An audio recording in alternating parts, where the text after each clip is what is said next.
Well, Ashley Perry is president of Reconectar, an organization that helps connect Gentiles with Sephardic Jewish roots to their heritage. He's also a former advisor to Avigdor Lieberman when he was foreign minister. Ashley, welcome. Thank you. Has the school curriculum really been whitewashed, as we're often led to claim? Well, I don't think there's anything insidious and whitewashing about the sort of nation's educational resources, but they were very much created in the sort of genre and with the historic and cultural background of some of the mothers and fathers of the Jewish state who were steeped in the Central and Eastern European experience. So this is what they sort of wanted to create, this idea of a melting pot, I think, during the early years of the state. And as I said, that they were created very much in the image of a Central and Eastern European history and culture. Well, it's been 68 years. All this time, has Mizrahi and Sephardic history been absent or simply on the margins? Largely absent. Why is this? As I said, I don't think there's anything insidious. There have been many different ideas of why that is, and there are some who point to racism, discrimination, or this idea that the Sephardic or the Mizrahi world is some sort of more backward culture with very little history to talk about. But I think that's been proven to be incorrect, and I think there's simply an ignorance and a lack of awareness about non-Ashkenazi history, whether it's the Sephardic experience or the Mizrahi experience. And I'm glad to say, albeit 60 years too late, that we're starting to see change. So the reason it hasn't been on the curriculum yet is a question of inertia, simply nobody taking the initiative to put it on the agenda?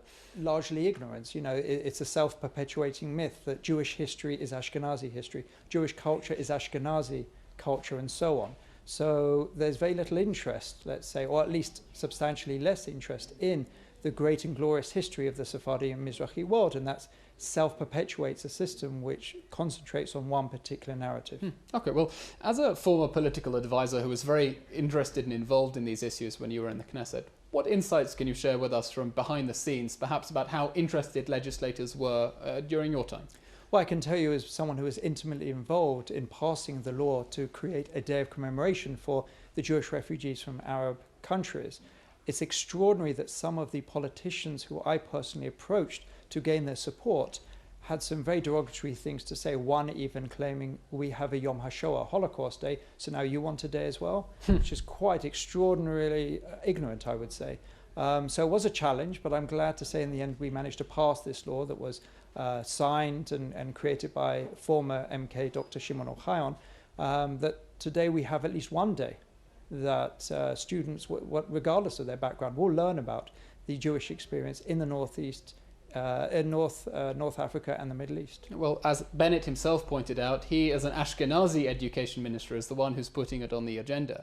Did you find when you were in the Knesset that it was specifically legislators with ancestry from Middle Eastern countries who were interested in the issue, or did Ashkenazi legislators as well take an interest in this? It was a mix. Obviously, Shimon Ochayon, who wrote the law, is from a Moroccan background.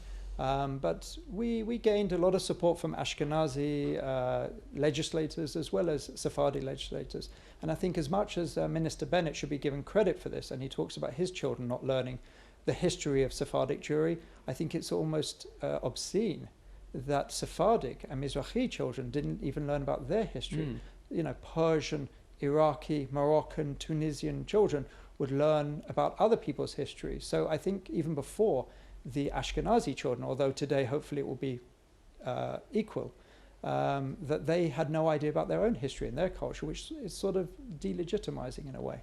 Culture Minister Miri Regev is probably this country's highest profile Mizrahi politician. Her parents came from Morocco. Yesterday's Zionist Union member of Knesset, Yoel Hasson, accused her in a scathing Facebook page of glorifying a type of Mizrahiness that, and I quote, is based on discrimination, visiting rabbis' graves, and a longing for ignorance and crude, low-level language. How far is Mizrahi identity weaponized in Israeli politics today? Well, I think we can also look at an even more pressing example of the reporter from Galei Tzahal, who made even more derogatory comments about Mizrahi and Sephardi Jewry.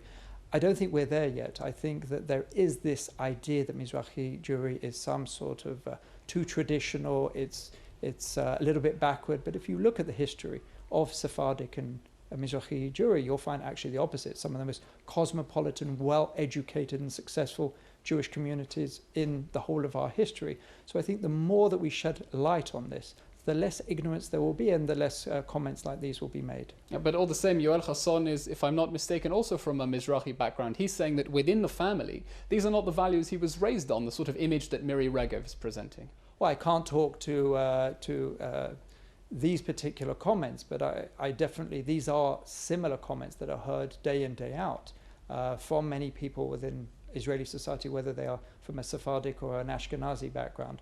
But as I said, I think the more that we educate, the more we shed a light on this history, I think the less we will find these comments in Israeli society.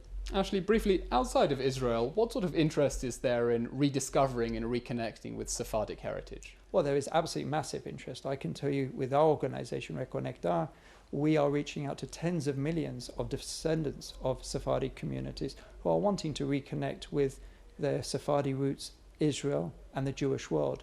And there is massive support for such a movement. And we are basically bringing together these two communities, the formative Jewish world and the descendants of the Sephardim, who were forcibly disconnected over the centuries, to really reconnect our people in a way that just simply wasn't possible a generation ago.